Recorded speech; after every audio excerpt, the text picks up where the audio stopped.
Bonjour, mon nom est Claude Vachon.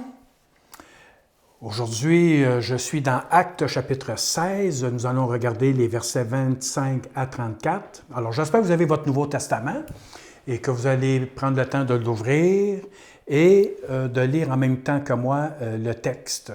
Acte 16, 25 à 34. Que dois-je faire pour être sauvé? Alors, c'est une question importante, profonde, à laquelle nous allons répondre dans le temps qui vient.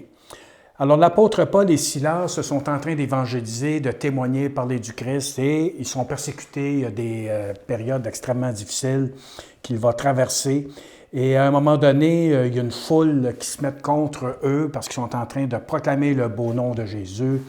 Et il y a un effet positif dans la ville, puis ça crée évidemment de l'opposition.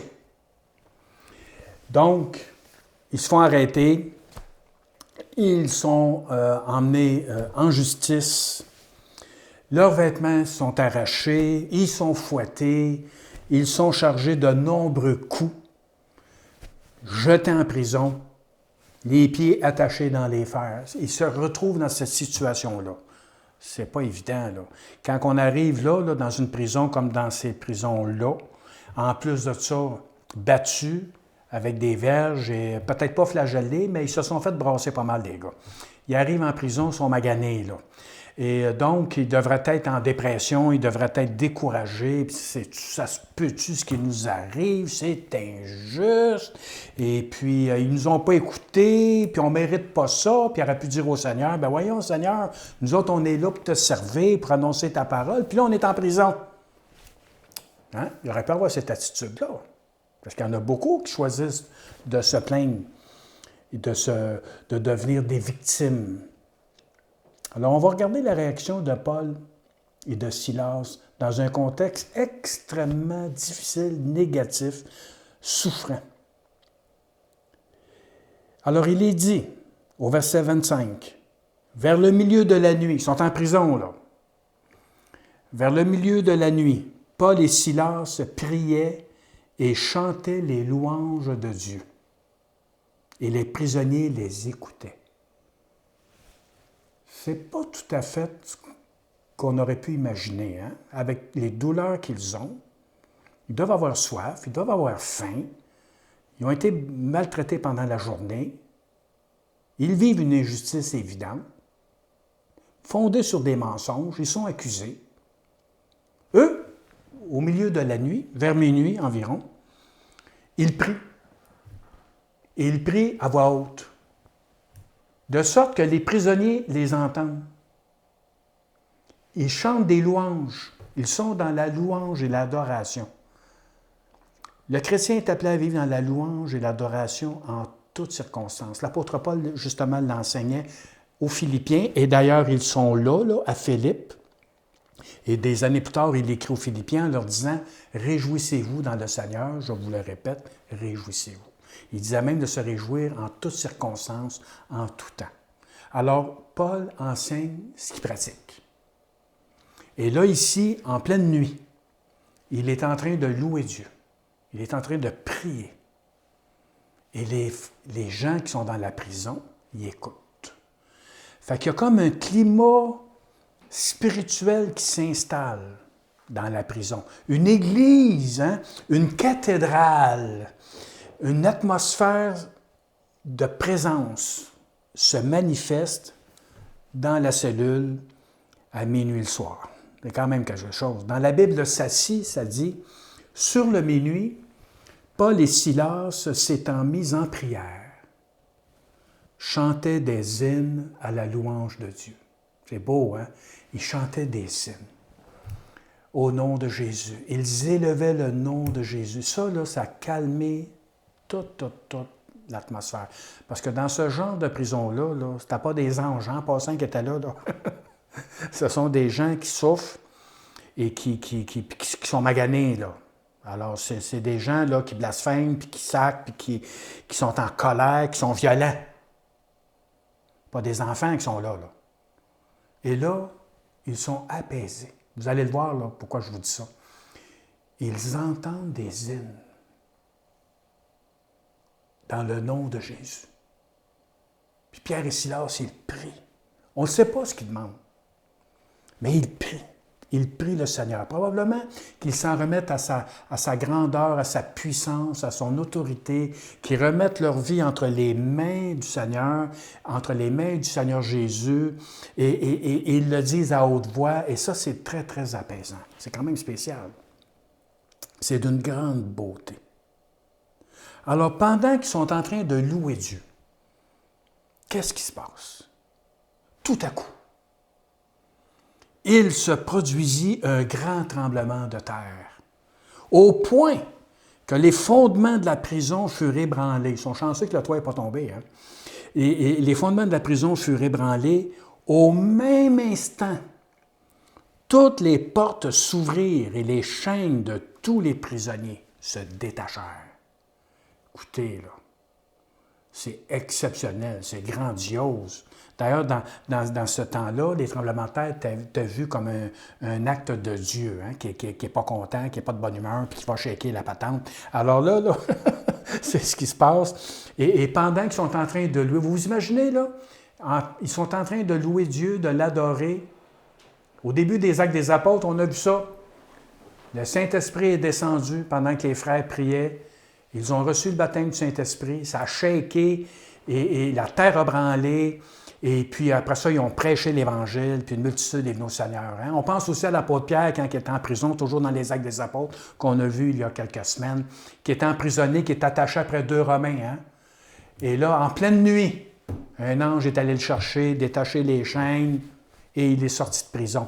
Là, on voit encore un événement exceptionnel, grandiose, pendant la louange. Ils ne sont pas en train de se plaindre. Ce pas des plaignards et des broyards. Ils sont en train de louer Dieu. Et pendant cette louange, il y a un tremblement de terre, pas pour les tuer, pour les délivrer. Les portes s'ouvrent, les chaînes tombent. On est incapable de comprendre ça. C'est même pas logique. Alors, il y a un ange probablement qui est rentré là-dedans puis qui a débarré les chaînes. Je ne sais pas, mais ce qu'on sait, c'est que c'est arrivé. C'est arrivé. Tous les prisonniers ont été détachés de leurs chaînes. Le geôlier se réveilla, parce que là, ça a shaké, hein? Ça a shaké solide. Et lorsqu'il vit les portes de la prison ouvertes, il tira son épée. Il allait se tuer pensant que les prisonniers s'étaient enfuis. Mes chers amis, le salut, la délivrance ne se trouve pas dans le suicide.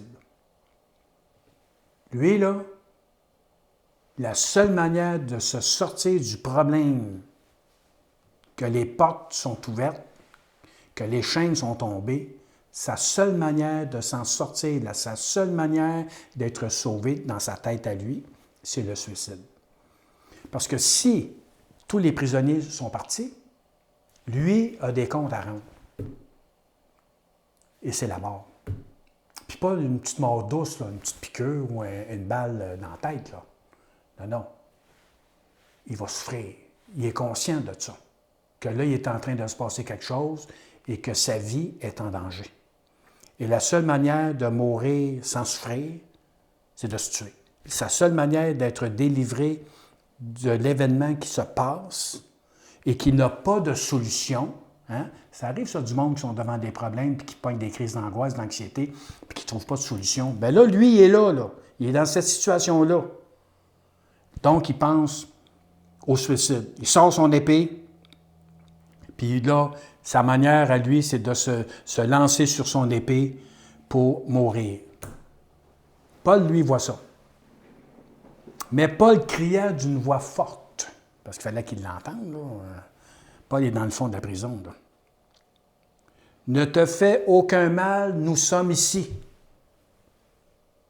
Ça, là, ça veut dire que tout le monde est resté dans la prison. Bon, mettons que je suis un prisonnier. Hein? Je suis dans une prison quelconque. Et que là, mes chaînes tombent, la porte de la prison est ouverte, il se passe quelque chose, bien, il y a des grosses chances que je me sauve, que je fuis. Ben oui, si j'ai l'occasion de sortir de prison, ben je vais m'en aller.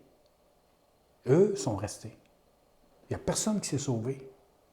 Et ça, je pense que la louange, les prières de Paul et Silas ont eu un effet direct sur les prisonniers. Ça les a rendus calmes, confiants. Puis ils sont restés. La fuite ne faisait pas partie de ce qu'ils étaient en train de penser. Ils vivaient un événement extraordinaire, incompréhensible, inexplicable. Ils sont restés là. Alors voyez-vous la puissance de la louange, de la prière, comment c'est beau, comment c'est grand, et que ça peut toucher même les gens qui ne connaissent pas Dieu. Puis ça peut les calmer, puis pas tomber dans la panique. Parce que Paul et Silas n'étaient pas dans la panique, ils n'étaient pas dans l'anxiété. Alors, qu'est-ce qui se passe? Alors le geôlier demanda de la lumière, entra précipitamment et tomba tout tremblant devant Paul et Silas. Il a demandé la lumière, il avait besoin d'être éclairé, hein? Il avait besoin de voir qu'est-ce qui se passe, parce que là, lui, dans sa tête, tout le monde est parti. Et là, il entend quelqu'un qui crie. « Hey, suicide-toi pas, là, tue-toi pas, là. Attends, on est tous là, là. » Fait qu'il demande la lumière, éclairez-moi, qu'est-ce qui se passe?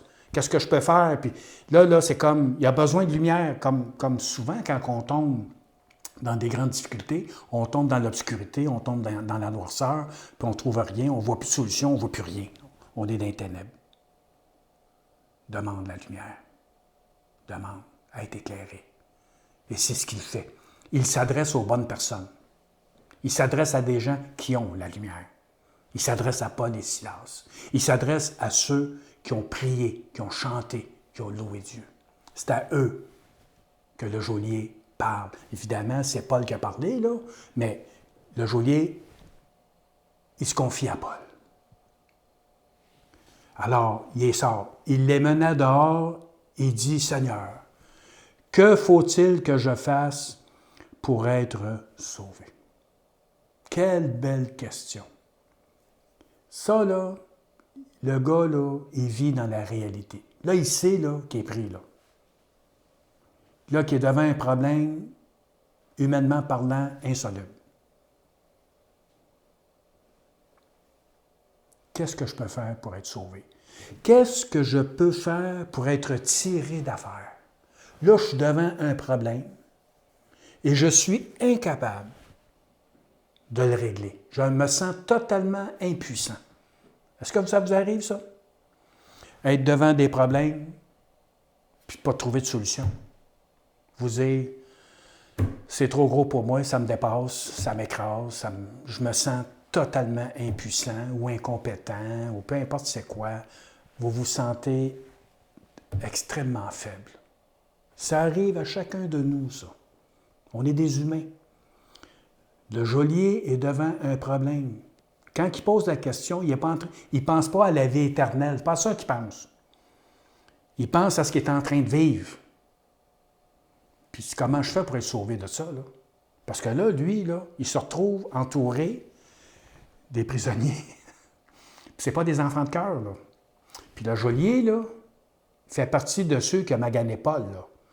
Quand Paul était livré à la prison, la Bible dit que le geôlier l'a lancé, il l'a placé dans la prison. C'était pas un douillet, là. C'était pas « je vais t'installer un beau petit lit confortable, puis je vais... » Non.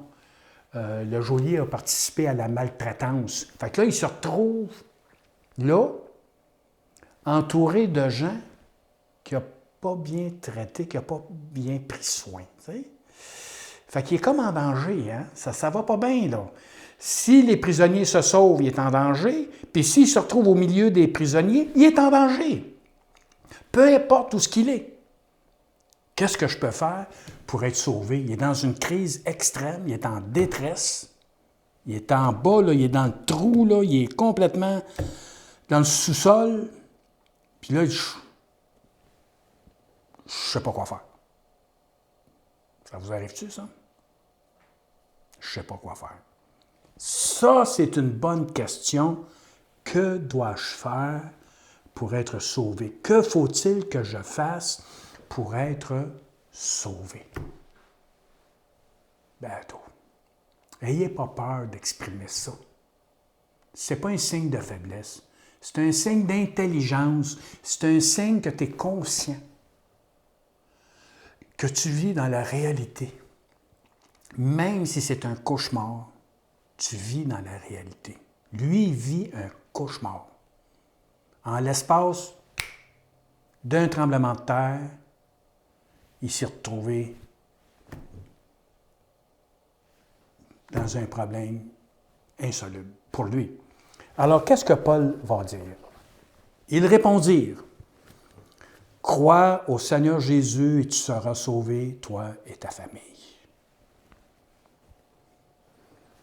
Réponse simple, hein? Crois au Seigneur Jésus. C'est quoi le rapport? Hein? Comment? Là, je prie, là. Soit je me tue ou je me fais tuer. Puis là, toi, tu me dis de croire au Seigneur Jésus. Pas évident, hein? Pas évident.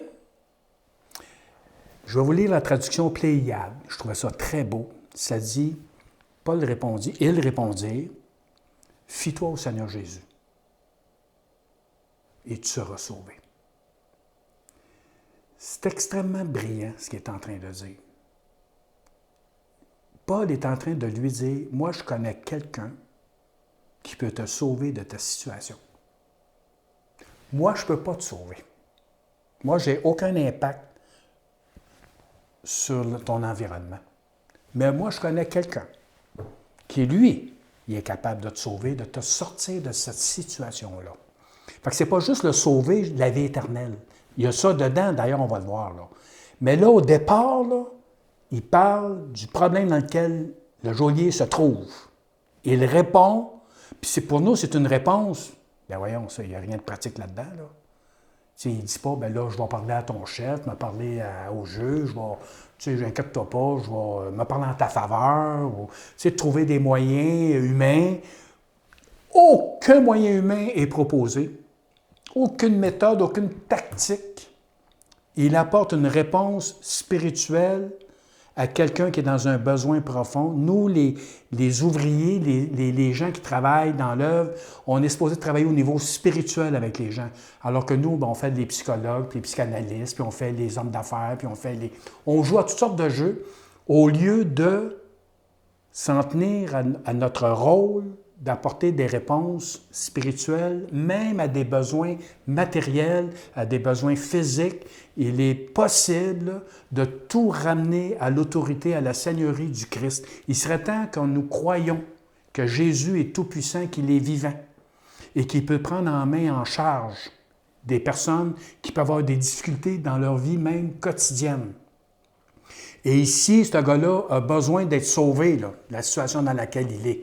Et c'est pour ça que Paul et Silas lui disent, « Fie-toi au Seigneur Jésus. Fie-toi à lui, là, puis tu vas être sauvé. Fais-y confiance. Fais-lui confiance, puis tu vas être sauvé. Sauvé de tout. Le Christ a la puissance de te sauver du pouvoir politique, du pouvoir judiciaire. Parce que là, lui, il est dans le trouble, là. Parce qu'il va être condamné. Le Christ a le pouvoir de nous sauver de toute situation et finalement, nous sauver de la mort. Parce que là, lui, il est comme condamné, là. Soit qu'il se tue ou qu'il se fait tuer. Le Christ est venu pour te sauver. Fie-toi à lui. Fie-toi à lui. Alors lui, il fait confiance. Il entend une parole. Puis, si je crois en Jésus, je vais être sauvé. Ben oui, je crois. Je crois qu'il peut le faire. C'est ça qu'il est en train de faire. Je crois que le Christ est puissant et qu'il va... Il l'a vu avec Paul et Silas qui sont en prison, puis qui chantent. Au lieu d'être rebelles, au lieu d'avoir sacré, au lieu de les avoir envoyés promener chez le bonhomme, parce qu'ils ont été maganés, les gars, là, ils auraient pu dire « ma gang de pas bon ». Tu sais, ils auraient pu. Non, ils sont restés calmes. Ils ont gardé leur confiance dans le Seigneur. Croire en la puissance du Christ, qui seul peut réellement nous sauver, nous guérir nous délivrer. Le monde nous apporte des solutions temporaires. Ça ne dure pas dans le temps.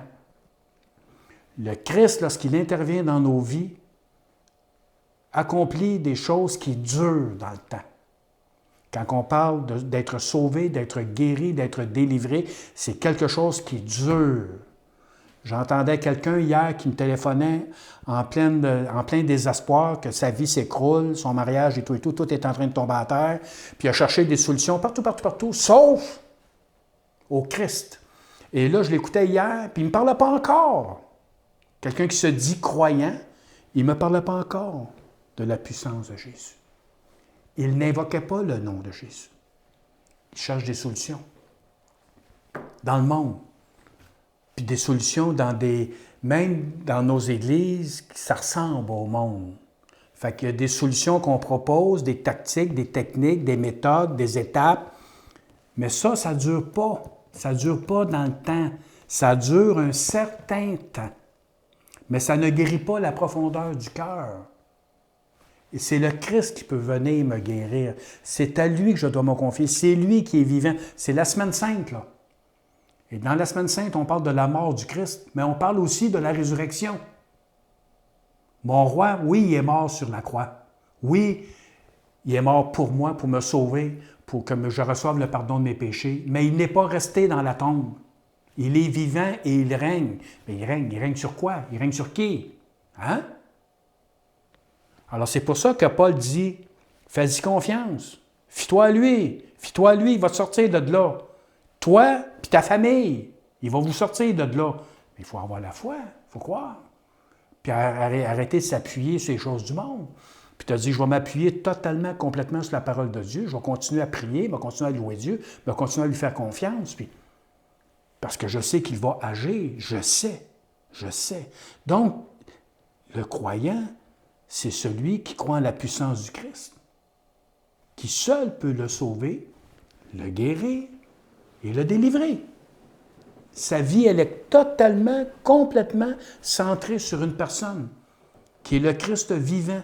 Le Seigneur Jésus, ce n'est pas un gourou, ce n'est pas quelqu'un qui est venu nous expliquer des choses, nous enseigner des choses, des manières de vivre, là, puis là, ben là, tu fais ça de même. Non. Il est venu nous sauver. Qu'est-ce que je peux faire? Que faut-il que je fasse pour être sauvé? Sauvé de ma situation, sauvé de mes angoisses, de mon anxiété, sauvé de mes peurs, de mes phobies, de ma folie, ma maladie, de mes péchés, de mes mauvaises habitudes. Qu'est-ce que je peux faire? Ben, moi, je connais quelqu'un. Toi, fie-toi à lui. Fie-toi à lui. Puis il va te sauver. Fie-toi à lui. Persévère, continue, lâche pas. Alors, qu'est-ce qu'ils font? Parce que là, il y a une suite. Là, il lui dit, dans ça, là, fie-toi à lui. Fait que là, il est calmé. Fie-toi à lui, là, il va te sauver, toi et ta famille. Il va te sortir de là. C'est beau! J'espère que vous comprenez ce que je suis en train de vous dire, là. Et, au verset 32, ils lui annoncèrent la parole du Seigneur, ainsi qu'à tous ceux qui étaient dans sa maison. Alors là, ils ont complété le message. Premièrement, ils ont répondu à son besoin immédiat. Tu as besoin d'être sauvé, comme on dit en québécois, direct là. Tu as besoin d'être sauvé là. Fie-toi à lui, il va le faire. Un coup, ils sont dans la maison, avec la famille et tout le monde est là. Là, ils vont approfondir, ils vont expliquer qui est le Messie, ils vont expliquer la bonne nouvelle, puis que le Christ n'est pas venu te sauver juste de ce qui vient de se passer en prison, mais t'a donné la vie éternelle. T'a donné le pardon de tes péchés. Parce que lui, là, le geôlier, il est conscient qu'il a magané des gars corrects. Là. Il est conscient de ça. Là. Que là, il y a des gars devant lui, là, puis qu'il n'a pas été fin avec eux autres. Puis qu'eux autres lui pardonnent. Puis qu'ils témoignent, puis ils disent, dans la joie, avec le dos en steak caché, là, Jésus t'aime. Jésus est venu te sauver, là, regarde, là, il est venu régler ça, là. Puis là, maintenant, il veut te donner la vie éternelle. Il veut te donner le pardon de tes péchés. Que tu n'aies plus peur de la mort. Puis que tu ne penseras plus jamais à ça, le suicide. Mais que tu vas l'attendre. Que tu vas y faire confiance. Tu vas faire comme nous autres on fait. Tu vas apprendre à prier puis tu vas apprendre à le louer. Ça, là, c'est ça qu'ils sont en train de faire dans la maison, là. Il s'en passe des choses, hein? On est dans la nuit, là. Et là, les versets 33-35, nous voyons les effets de la bonne nouvelle dans ce monsieur-là, ce geôlier-là. Il les prit avec lui à cette heure même de la nuit, lava leurs plaies. Lui avait contribué à les blesser. Alors là, l'effet de recevoir la grâce, le pardon de ses péchés, de recevoir l'amour de deux chrétiens envers lui, la reconnaissance, le fait qu'il sait que Jésus a pris la situation en main, qui est sauvé des Romains, qui est sauvé du palais de justice, puis des juges, puis qui est sauvé de ça, c'est du pratique, ça, là. Il lave leurs plaies. Et là, ça, c'est incroyable. Et aussitôt, il fut baptisé. Lui et tous les siens. Imaginez-vous, ils n'ont même pas suivi un cours de catéchumène, là, puis pendant, bon, ben, on a un programme. On aime ça, les programmes, on aime ça. Là, on a un programme, là, fait que si tout va bien, puis que tu réponds à toutes nos questions, on va te mettre une petite étoile dans ton cahier, puis on va te baptiser l'année prochaine. Vous imaginez tout ce qui se passe dans la même nuit? C'est tout dans la même nuit, ça, là. Fait qu'il y a de l'eau à quelque part. Ça aussi, c'est un risque. Parce que lui, le geôlier, il n'a pas le droit de prendre soin des prisonniers. Il n'a pas le droit de les sortir, puis de s'en occuper. Fait que lui, là, il est constamment sous la menace. Mais là, il est rempli de l'Esprit Saint. Là, il a compris c'est qui, ça, Jésus. Il a compris que Jésus est ressuscité puis qu'il est vivant. Puis qu'il est là pour lui. Il comprend ça, là. Jésus, il est là pour moi. Paul et Silas le regardent. T'es prêt pour le baptême. Hey, boy, c'est quelque chose. Et là, ils sont baptisés. Il les fit monter dans sa maison, mit la table, en pleine nuit, là, puis il leur donne à manger. Et se réjouit avec toute sa famille d'avoir cru en Dieu. C'est-tu beau? C'est-tu beau? Alors, ils expérimentent la grâce, le pardon, la guérison, la délivrance. Ils expérimentent tout ça en une seule nuit. C'est grandiose. Alors, on voit les fruits d'une conversion réelle. Une vraie conversion, là, on le voit là. On voit ce que ça fait là. Alors, peut-être que tu es au bord du désespoir. Peut-être que tu es au bord du découragement. Comment je vais faire pour m'en sortir de cette situation-là? Comment être sauvé?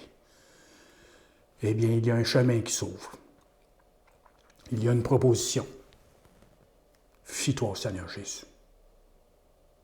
Fais-le maintenant, pendant que tu m'écoutes. Peu importe ce que tu vis, même si tu es en pleurs, en dépression, tu es au bord du crash, n'envisage jamais le suicide. Ce n'est jamais la solution. C'est pas vrai que les gens qui se suicident sont délivrés. C'est pas vrai. C'est un mensonge. C'est ça, c'est ce que le diable met dans ta tête. La solution, il y en a une. Il y en a une. Fie-toi au Seigneur. Tourne-toi vers lui maintenant. Fais-le pendant que je te le dis, là. Tourne-toi vers lui maintenant. Que tu sois chrétien, que tu sois un non-chrétien, tu peux le faire maintenant. Les gens qui étaient dans la prison, ils l'ont fait. Puis c'était pas des chrétiens. Ils sont restés tranquilles. Ils ne regardaient pas les silences, puis ils écoutaient. Ils écoutaient. Lui seul peut te délivrer. Lui seul. Totalement, complètement. Lui seul a une compassion profonde pour ce que tu vis. Fie-toi à lui, crois en lui, fais-lui confiance. Et puis il va te sauver. Toi, puis ta famille. Fais-le maintenant. Dis-lui, je crois en toi, je me fie à toi, Seigneur, à partir de maintenant, aujourd'hui même, à cet instant même. Je me fie à toi, je te fais confiance. Je te fais confiance. Je veux être en paix. Je reçois par la foi le pardon. Je sais que tu es venu pour me sauver, me guérir, me délivrer, me pardonner. et je le reçois par la foi. Je crois en toi, Seigneur. Je mets toute ma foi, toute ma confiance en toi, que tu vas me sauver, moi, puis ma famille, que tu vas agir puissamment dans ma vie, maintenant, que le miracle s'accomplit maintenant, dans le nom précieux de Jésus. En son nom, par son nom. Amen. Soyez bénis, expérimentez cette grâce maintenant. Vous pouvez nous suivre sur l'essentiel avec un c.ca. Lisez tout Actes chapitre 16, ouvrez votre Nouveau Testament. Et merci encore. À bientôt.